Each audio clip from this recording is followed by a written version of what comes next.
Hello and welcome to another jam-packed episode of My Favorite Conservative. I am Edward. And I am Andrea, but I am not conservative. What? You're not? No, but he is my favorite conservative. Really? Yes, really. It's like the first time you've ever told me that. Yes. Thank you so much. Oh, you're welcome. All right. Well, since we didn't have a live show last week. No, we did not. We did not. Oh, I'm sorry. I'm jumping ahead here. But go ahead. No, you go ahead. No, this is you. Yeah, but we were going to save that one for a little Okay, bit. keep No? going. That's Okay. Yes, Okay. yes, keep going. Andrea was traveling, Yes. and so we actually taped another show. But we did make some predictions at the end of the show 2 weeks ago about who Donald Trump's running mate would be. Yes, we both made our guesses did. at the same time. We did a 1, 2, 3 who Trump's VP choice would be. I predicted J.D. Vance, and Edward thought it would be Doug Burgum. And the winner is me. Her. Yes. I won. You won. Good call. That was who I was hoping, but I really didn't want to wish too much for it because then it wouldn't come true. Okay. Right? All right. We are really happy to be back, and we are going to start, as we always do from now until the election, with the latest polling. Now, just keep in mind, the first number we're giving you is Trump versus Biden. The second number we're giving you is Trump versus Harris, and we'll talk more about potential. I can't even say it. Yeah, the reason we're doing this, we didn't have the live show last week, so we didn't have the poll numbers, and this actually gives us a better representation of where Kamala is now, because last week things were really up in the air and nobody really knew. So yes, so the Real Clear Politics, our favorite RCP national average, Trump versus Biden. The last time was Trump was up 2.9. Now, Trump versus Harris, Trump is still up, but he has dropped a little. He's up 1.7. And again, that's the national average. Okay. And we always do this day in history. So we look back on this particular day back in 2020 and 2016. Do tell. Last time in 2020, Biden had the lead of 9.0. So he was up 9% in the polls. 9 points. 9 points in the poll. Over Trump. And in 2016, Trump was actually up 0.9. And I have to stand corrected. On many episodes, I have said in the past that Trump had never led a presidential election. And he did briefly back at the end of July in 2016. It was because Hillary was having massive issues still with her email scandal. Yes. And so I stand corrected for the record. All right. Very nice. Thank you. All right. Let's get to the battleground states. Again, the first number is Trump versus Biden. The second number is Trump versus Harris. So it's really fascinating. So let's start with Pennsylvania, which is going to be really critical. 2 weeks ago, Trump versus Biden, Trump was up 5.3. Now, Trump versus Harris, he's still ahead, 4.5, but definitely a little drop there. A little bit, yeah. Yes. Mm-hmm. And let's stay on the East Coast with North Carolina. 2 weeks ago, Trump versus Biden, Trump was up 5.8. Today, Trump versus Harris, he's still up 5.7. To me, there's no statistically significant drop there. And so I'm pretty confident Trump will take North Carolina. Yeah, both of those states are outside the margin of error in there. So okay. All right. So tell us about Georgia. Let's go down south to Georgia. Yes, our neighbor. Our neighbor to the east. Yes. Trump was up against Biden 2 weeks ago, 4.0. He maintains the same over Kamala Harris. But the Midwest is a different picture. Midwest. Give us the Midwest. Yes, Midwest. Let's go to Michigan first. 2 weeks ago, Trump against Biden, he was up 0.6. And now, 2 weeks later, against Kamala Harris, he is up 2.1. So that's a big jump. Yep. Yeah. In Wisconsin, their neighbor, last time Trump was up against Biden, 2.6. He is now up 3.3. That is a huge jump. Big move there. Yeah. Why don't you take us out west? All right. So 2 weeks ago in Nevada, Trump was up 5.2. He has increased that lead against Harris to 5.6. And then Arizona, Trump 2 weeks ago against Biden was up 5.4 points. He has increased that as well against Harris to 5.8. So overall, what's really fascinating is that he's still ahead. He is in the battleground states. The only thing that he's really down in is the national polling, the average, and that's just kind of a popularity thing. Yes, and the battlegrounds are where it's going to be at. And on predictit.org, my favorite, because that's where people actually put their money where their mouth is and gamble on these races. Not that I'm endorsing gambling, but it is fun. Trump is ahead, and again, this is in money, but think of it as points. 54 to Harris 48. Now that is a significant increase for the Democratic Party, because basically it's the Republican nominee versus the Democratic nominee on predictit.org. And I think that's the Harris honeymoon. Yeah, it will be interesting the next few weeks to see how that one goes, because people bet when you're using your actual money. Yes. A lot of times you're more honest with yourself than you would be with 100%. A pollster. Yeah. Yes. So now let's move, since she is supposedly the Democratic nominee, Kamala Harris. Let's do it. Let's talk about her for a minute. Now, I say supposedly because who the hell knows what's going to happen? I mean, right, exactly. So in this last month, it's been crazy. So I would also like to remind, by the way, everyone out there, especially you, that I predicted on our July 1st show, which was the first show after the debate. So this was immediately after the debate where Joe Biden basically crapped the bed. Oh, yeah, right? He fell apart. Yeah. Yes. And I predicted that Biden would be forced off the ticket, but would remain as president for the rest of his term. So far, check that. Yeah. I also predicted that Kamala Harris would be elevated to the top of the ticket, and the media would begin a complete whitewash of her record. They would present her as Cleopatra or whomever, right? The next great statesperson here. And I think we're seeing that. Yes, but you're not condescending about your being correct at all. No, I would never do that. No.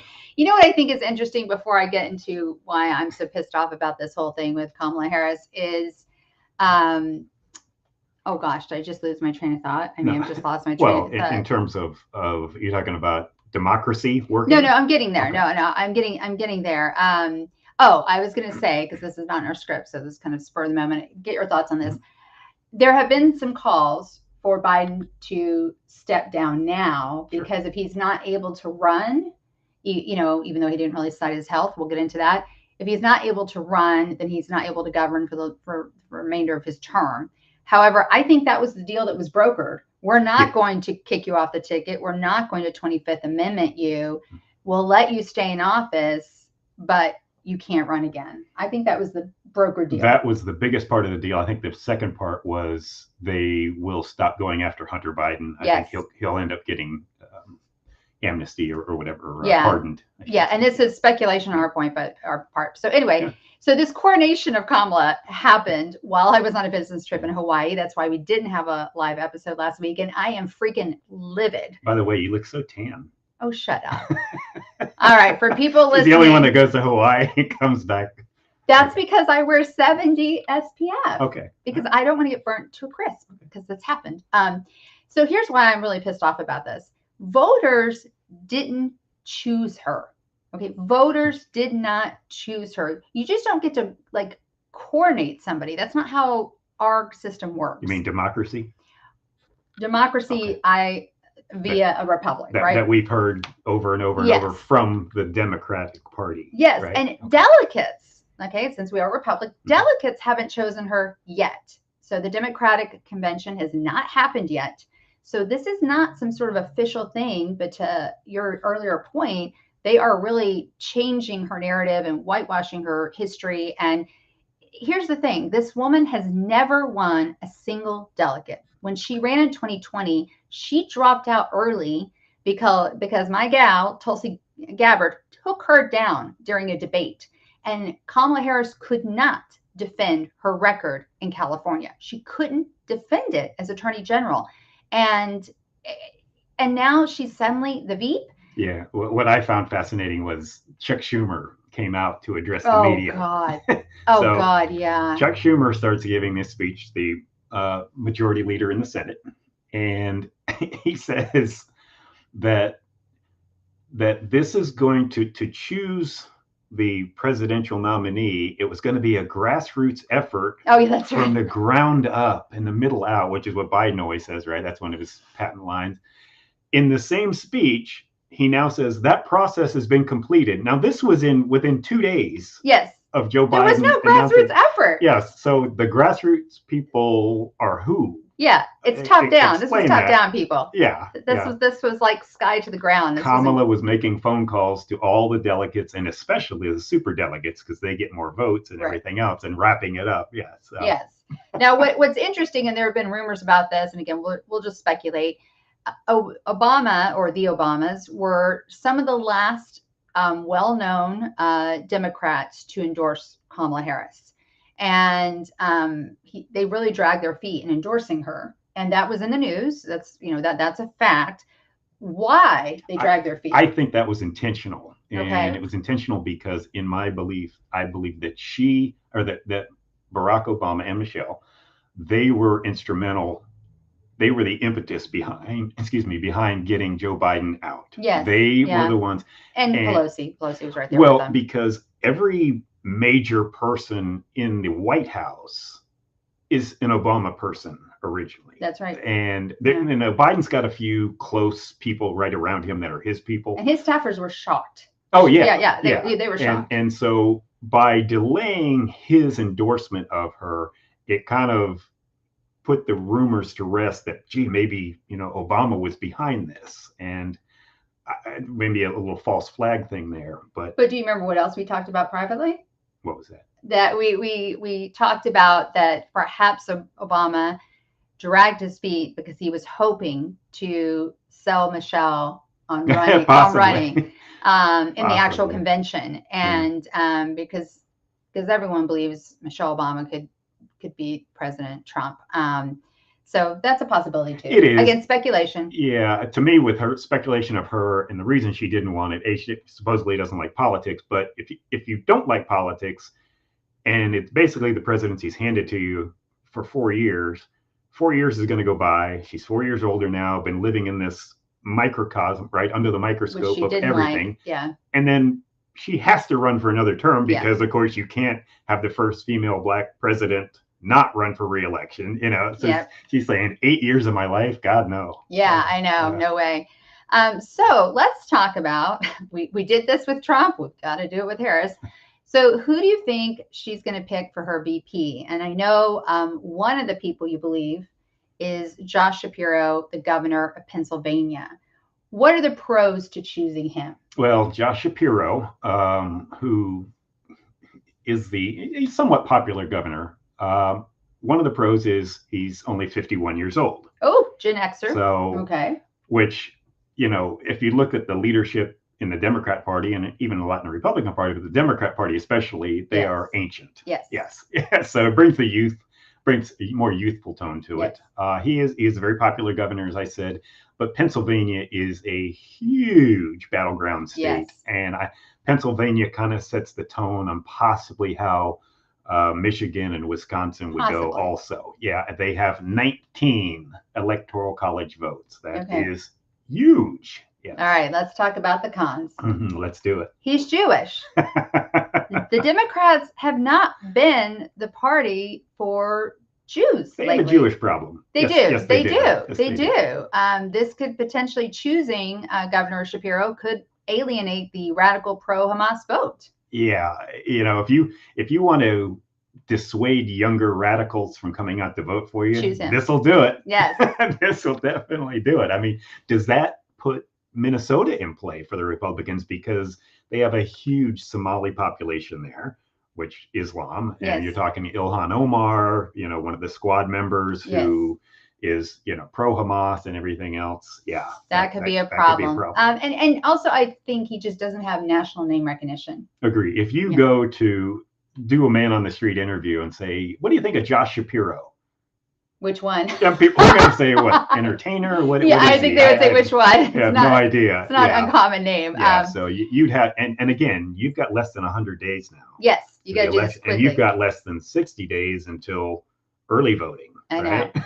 The second person up that's been talked about quite a lot is Mark Kelly, Senator of Arizona. Let's talk about the pros. Well, again, younger, he's 60 years old. So, not a lot not younger, a kid, but yeah. Again, when you're talking 81-year-old Joe Biden, that's true. Yeah, he is a popular senator. Yes. He is there. He has a good reputation there. I think he won his last race somewhat easily. He is a former astronaut. Yes. So there's the alpha male that the Democrats are not normally known for putting on. That's why you won't see a Pete Buttigieg on the ticket. Yes. Okay. I'll take the next please one. Right? So he's the husband of Gabby Giffords, and I would argue, is it Gifford or Giffords?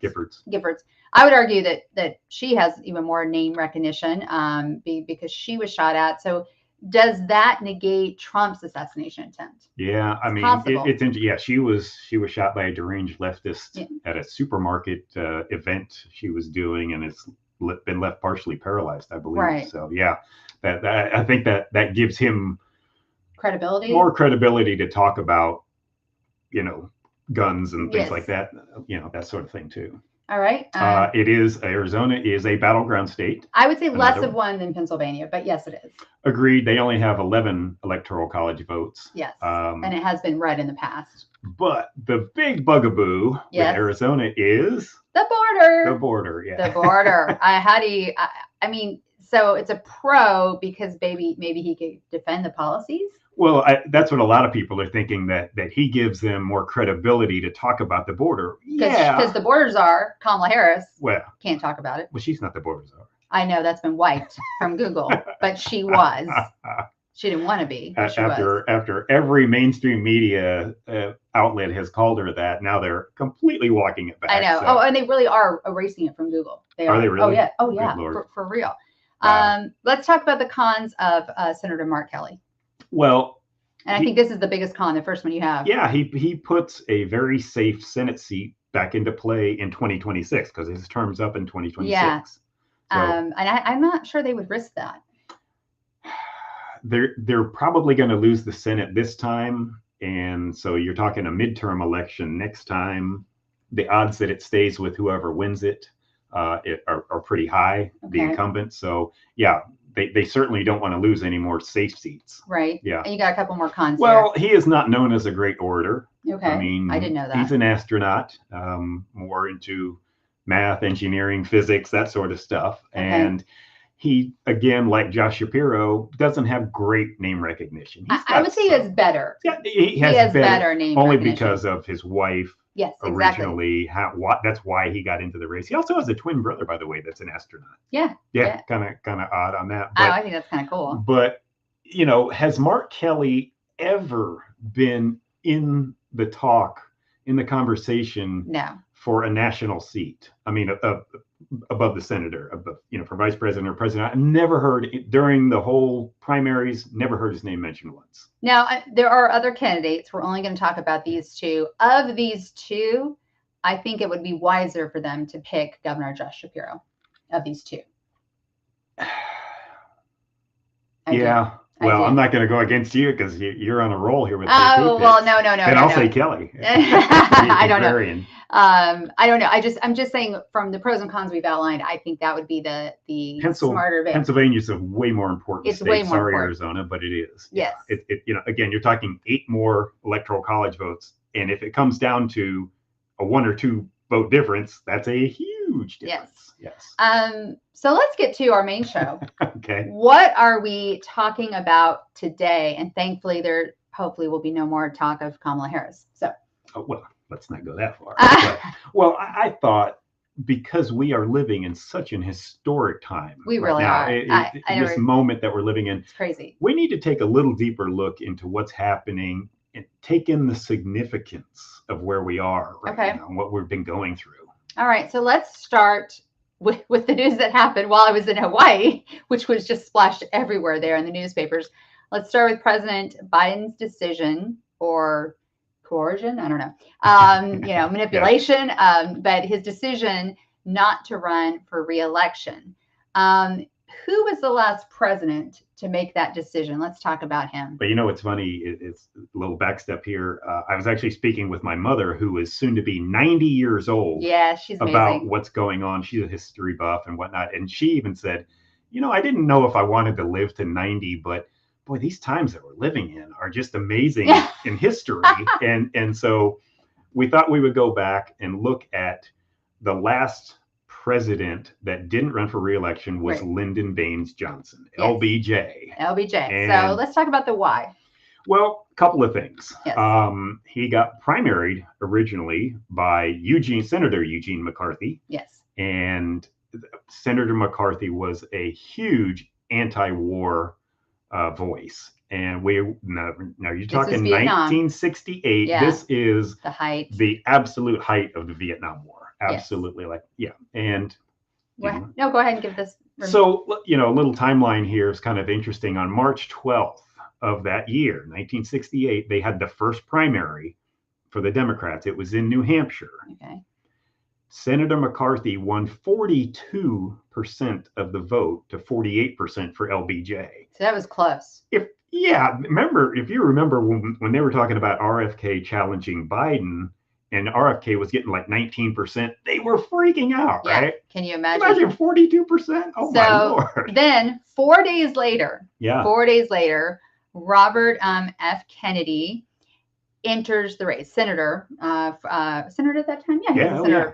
RFK enters the race on March 16th. So now LBJ is dealing with both McCarthy and Kennedy. Yeah, that primary showed Kennedy said, "Oh God, he's so weak. I'm getting in. I have a chance. For sure." Then tell us what happened next. So then on March 31st, so we're still in March. Yes, right? we're still in March. Still in the same month, which is very similar to what we're going through now. Absolutely. We're only talking about a month. Yeah. On March 31st, LBJ said his famous line, "I shall not seek, nor will I accept the nomination of my party for another term as your president." Yeah. And it stunned everyone. And because he actually gave that pronouncement at the end of a televised speech he was doing about the Vietnam War. And it was in detail on all the things that were going on in Vietnam and what needed to happen and possibly a peace deal and things like that. And then he throws at the very end like, and you know what, by the way, I'm not going to run again. But tell us what the generals had told him he would need to do to actually win in Vietnam. Well, yeah. So the generals had come to him and said, you have to send another 200,000 American troops to Vietnam. And he knew, oh my God, if I do that, I am just toast. Yeah, so, I think he just wanted out, right? He wanted nothing to do with it. And then that really put Senator Kennedy, in the lead until he was assassinated on June 4th. Yeah, just a few months later. Yes. So what ends up happening at the 1968 convention? Who gets the nomination? Hubert Humphrey ends up taking the nomination. He was away from McCarthy. Yeah, he was the safer choice. He wasn't as anti-war, wasn't as radical as McCarthy. Safer choice sounds familiar. Yeah, it does. Yes. Doesn't 2020? Yes, Joe Biden. He's just a normal guy. Yeah, we're going to get to that. Right. So what happens? They nominate Humphrey against Richard Nixon. Yes. So this is Nixon's first, run for the White House after he lost in 1960 to Kennedy. Their second run. Yeah. And Nixon beats Humphrey in the Electoral College 301 to 191. In the popular vote, 60% to 37%. Jesus. And wait for it, in the number of states, Richard Nixon won 49 states to 1. The one state that Humphrey won, not even his home state of Minnesota, it was Massachusetts. Okay. So, and by the way, this was the last time, 1968 was the last time Minnesota went Republican. Wow. Okay. Right? Since before I was born. To this day. Wow. Yeah. Okay. Yeah. So we are going to compare Joe Biden to LBJ. And we're going to talk about some differences first, and then I'm going to let Edward talk about the similarities. Does that sound good? Yeah. Okay. So unlike LBJ, Joe Biden faced no serious primary competition because there wasn't really a primary. In 2020, the primaries were 100% rigged to favor him. And we know they all cut side deals. All those people that were going up against him, except for Tulsi Gabbard, everyone cut side deals to leave.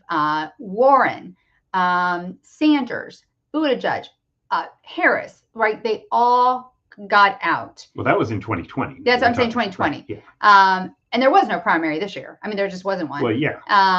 And they moved South Carolina to be the first primary.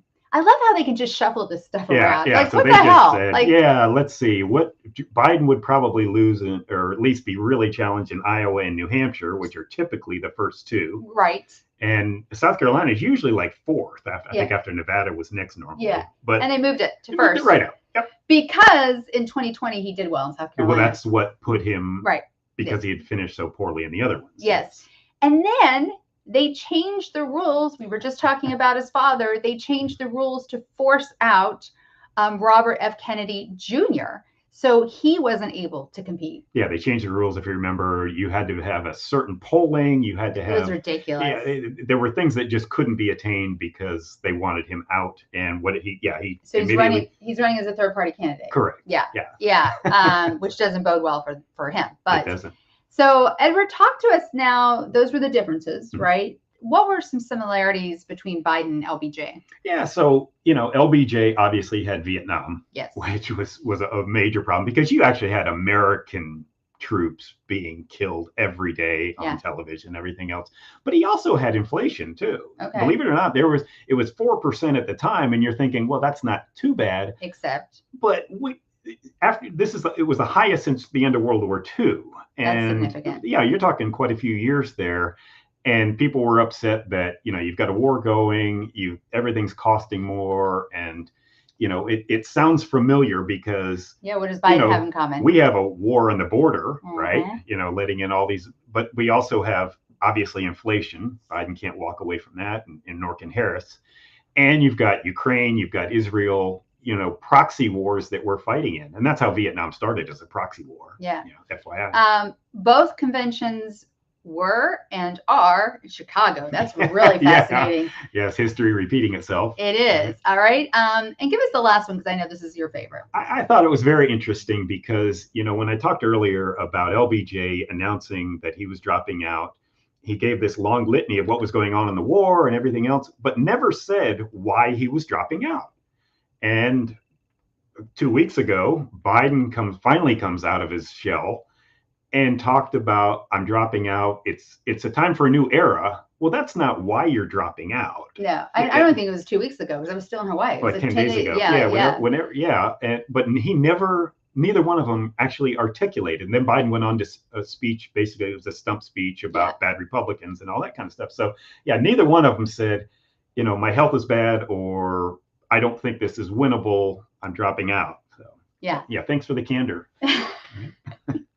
All right, so let's move on to another historical event recently.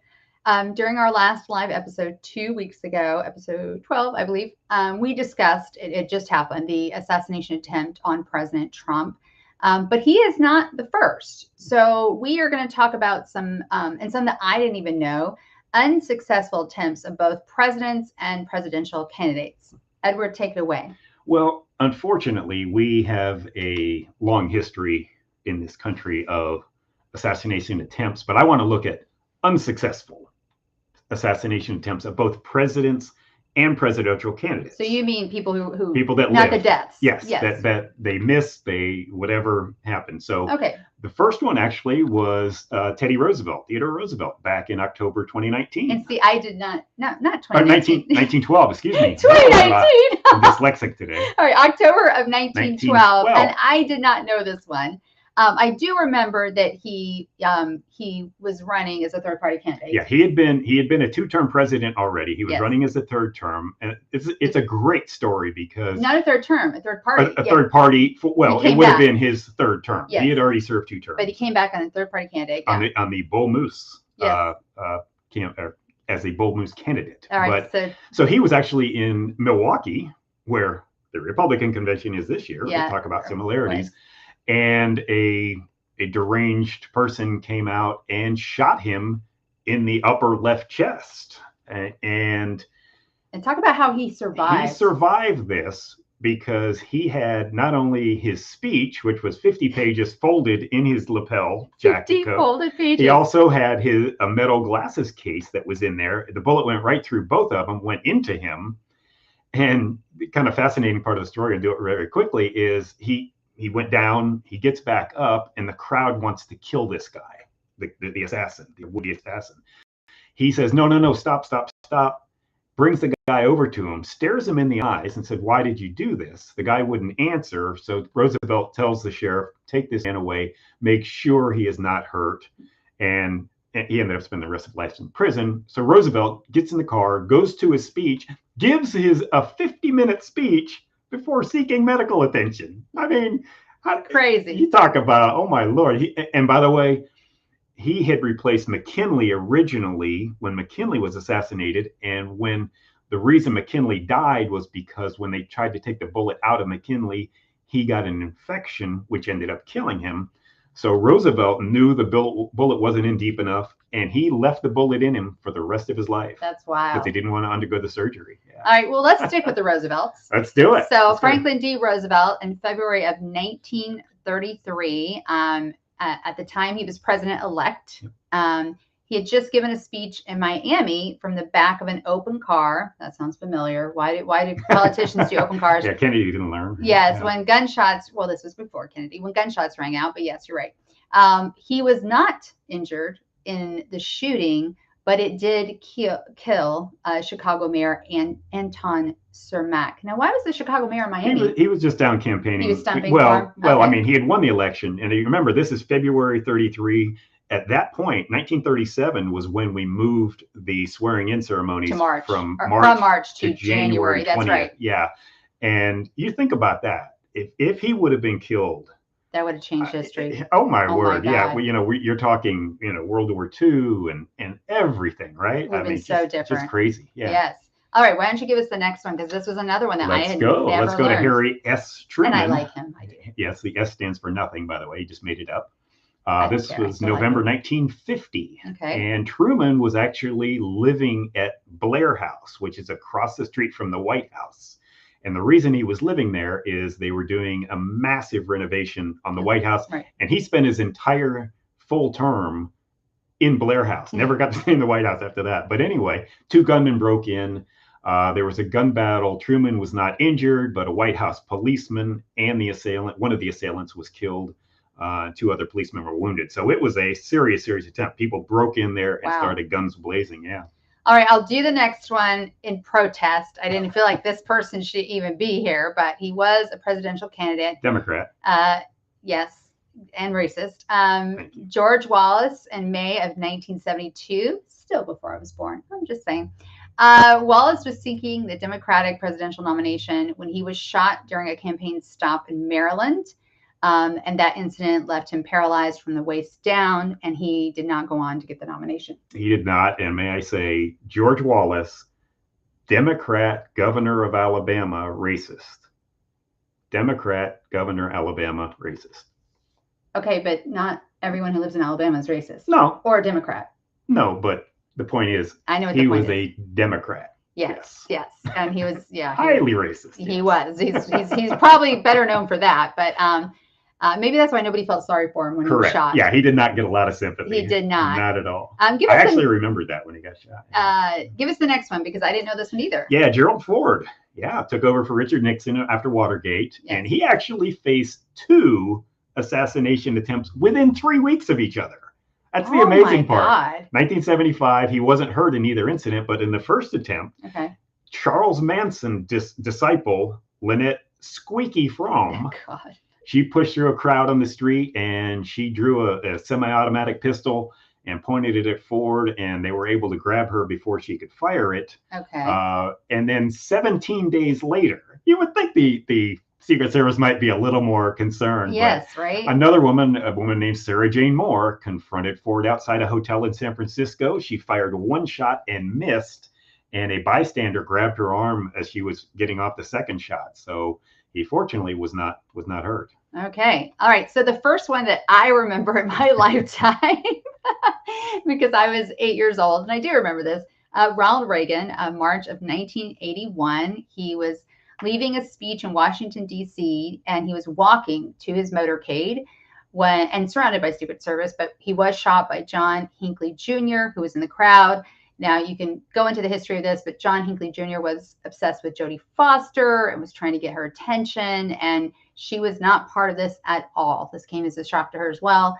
Unfortunately, 3 other people were shot, including his press secretary, James Brady. And as most of you know, Brady was partially paralyzed as a result. Yeah, and that's where we get the Brady Bill from, which is the handgun laws and things like that. But what I kind of find really fascinating about this is it mirrors the FDR one, where FDR was almost killed, or was it tried to get killed, before he even took office. Yeah. Reagan had only been in office like 2 months. Right, exactly. And again, you think if you took out, and Reagan was very close to death. And if you took out Ronald Reagan, boy, what a different world we live in. Absolutely. Yeah. All right, give us the next one. Another one. I can't believe I didn't know this. Well, let's go to George W. Bush in May of 2005. And everybody's going like, what? They did not. Yep. So Bush was attending a rally in Tbilisi in 2005 with Georgian. Tbilisi is a city in the province of Georgia, which is the former Soviet Republic. Right. President Mikhail Saakashvili. A hand grenade was thrown at him. Oh, Jesus. And both men happened to be behind a bulletproof barrier when the grenade, it was wrapped in a cloth, landed about 60 feet away. The grenade did not explode. In fact, the guy wrapped it in a cloth to deaden the sound when it hit, so people wouldn't have any idea, but it actually hit the back of a young lady, fell to the ground, and because it was wrapped in the cloth, the handle did not deploy the pen. Yeah, the mechanism. Okay. And so no one was hurt. No, unbelievable. I can't believe this was not reported more because obviously I was an adult in 2005 and I was paying attention, and I don't even remember this happening. Well, again, is that because it was outside the U.S. and everybody hated Bush? Outside exactly. Ding, ding, ding.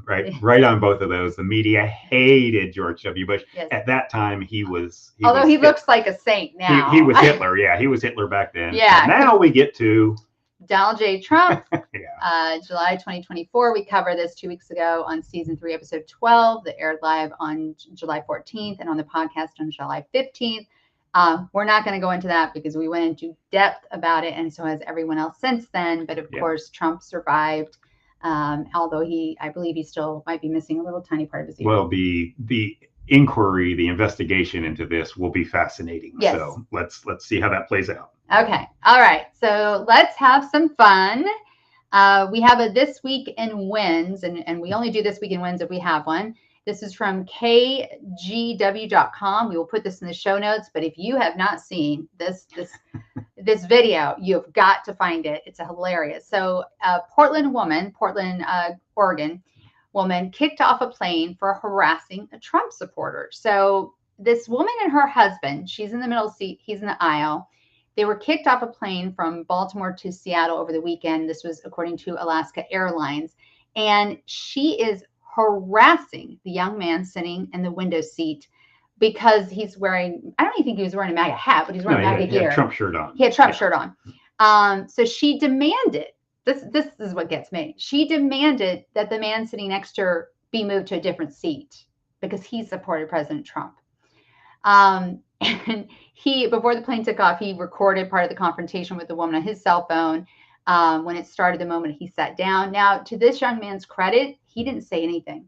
No, one of the parts I really love about this is Alaska Airlines, and this woman calls the flight attendant and says, "I want him moved," because he's wearing Trump stuff. And the flight attendant says, "Ma'am, you don't have the right to do that." Yes. It's like, bam. There you go. Yes. So this is some of what she said to him. Out of nowhere, unprovoked. Okay. It's not like that this young man came at her. Just because he's wearing this shirt, you pretend to have the moral high ground, but you put that man's finger on the nuclear button. That man doesn't believe in climate change. Do you believe in gravity? And she just keeps going. Now, flight attendants are coming over and talking. She's like, I want him to change seats with someone else. There's no way I'm getting off this plane. And her husband, what's the word? Cuckold. Thank you. He's like shrinking in his seat. He's obviously so embarrassed by his wife. Or just used to it. Yeah. And but she just keeps going off like, we are not getting off this plane. We are going to my mother-in-law's funeral. And she just keeps going on and on and on. And the flight attendants come over. I believe the captain came over, and they explained to her that by this point it was too late. Yeah. They were taking her off the plane. They were both escorted off the plane by police as several passengers applauded and chanted USA, USA. And then Alaska Airlines actually released a statement in part that said the female passenger was insulting passengers in the boarding area. And then on board the aircraft, several passengers expressed concern about her behavior. We stand by our employees' decision to remove the disruptive passenger. Can we just give a shout out Amen. to Alaska Airlines? Go, yeah. Good job. Oh my God, this crazy woman. And then the young man wrote on his Facebook page, he said, as the lady was removed, I was surrounded by Blacks, Latinos, Asians, and whites, all who had chimed in asking her to be removed and who had defended me. I was touched and moved, knowing later that not all these people were Trump supporters. The Black man who took the seat next to me was a registered Democrat, and he and I had a very good discussion about the beauty of free speech and coming together when people insult and commit acts of violence just for having differing views. That is what our show is all about. Yeah, exactly. It is 100% what our show is all Exactly. about. Free speech, being able to disagree with someone who has a very different point of view than you.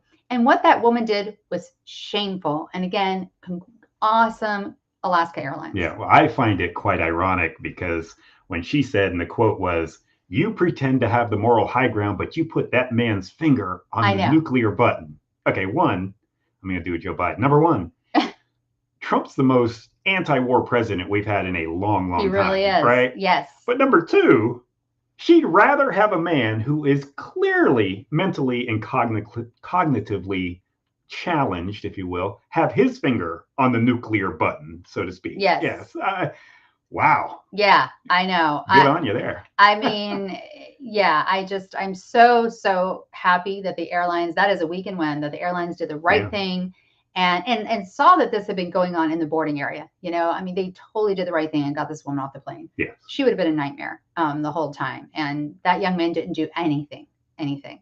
All right, Edward, I'm going to turn over to you for our next segment. If you'll actually say it. The weekend WTF. The weekend what the fuck. Okay. All right, just get the censorship out of the way. We do have one. Go ahead. Yeah, you know, it's in the news a lot, and we just need to put our little say in. The 2024 opening ceremonies for the Olympics in Paris. Yes. It's just something I feel that needs to be addressed. When we watched the ceremonies Friday night, and thank God we actually recorded it so we could fast forward through. Yes, we did. 12-hour or whatever it was. It was 3.5 hours. Yeah. Felt like 12. Go ahead. I mean, some of it was very cool. Can I say what I liked? What'd you like? Yes, I liked Lady Gaga. I always love Lady Gaga. We both really liked the laser show on the Eiffel Tower. And I think personally it was wonderful to see Celine Dion for what may be the last public performance of her life. She's really withdrawn from the public eye, given her very debilitating neurological disease. And she did a fantastic job. But now, Edward, give us the WTF. Because it was everybody's probably seen it by now, but the maybe not. The absolute mockery of the Last Supper, the painting of Jesus and his disciples, and they recreated it on a bridge, if you will. And however, it was a bunch of trans men. He's using air quotes for listeners. Sorry, yes, trans men, which are men pretending to be women. So they staged a mock Last Supper scene, and one man even had his genitals hanging out. Yeah. What does this have to do with the Olympics, people? Thank you. But why do we need to keep pushing this agenda into people's faces? Is it let's see how far we can go and say F you and then just keep going? You can mock anything you want. That's fine. But I never see anybody mocking Islam ever, right? Because you know what will happen to you. Yes. And it's just you're a bunch of cowards for doing something like this. And I love to see that sponsors are pulling their ads from the Olympics. Yeah, there's some serious ramifications for this. Yes. Yeah. And what was really interesting is, as Edward said, we recorded it. We watched it and then realized, oh my God, it's still going. So we finished watching it on Saturday, the following day. But we were seeing in real time on X, formerly known as Twitter, French people apologizing on behalf of France for this Yeah, opening they were ceremony. tweeting out, "I'm so sorry we've subjected you to this, and this Yes. is not the France that we know," and everything. Yeah, it was. Yeah, It was pretty terrible. I mean, I'm excited about the Olympics themselves, but it is. And also one little aside was the Jesus character that they had portraying, Jesus in this mock Last Supper. Yes. Was a morbidly obese person. I'm not even Yes. sure if it was a man dressed as a woman or a woman. Maybe it was man dressed as a woman. But again, we're talking the Olympics, yeah, of which you have thousands of highly tuned, in unbelievable shape athletes, and here you've got a 400-pound Jesus. And what does the Last Supper have to do with the Olympics anyway? It doesn't. Really, it doesn't. We're pushing our agenda in your face. Yes. F you, and we don't care. Yeah.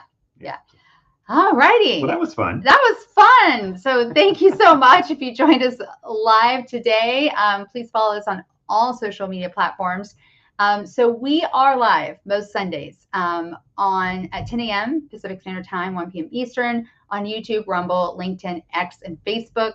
However, next week we will not be live because this time Edward's out of town. Guilty. Yes. So what we're going to do is we're going to play an encore episode from a previous season that we think will give you a little flavor of the show. We're going to look through the shows and see which one we think you might like. So there will be an encore episode.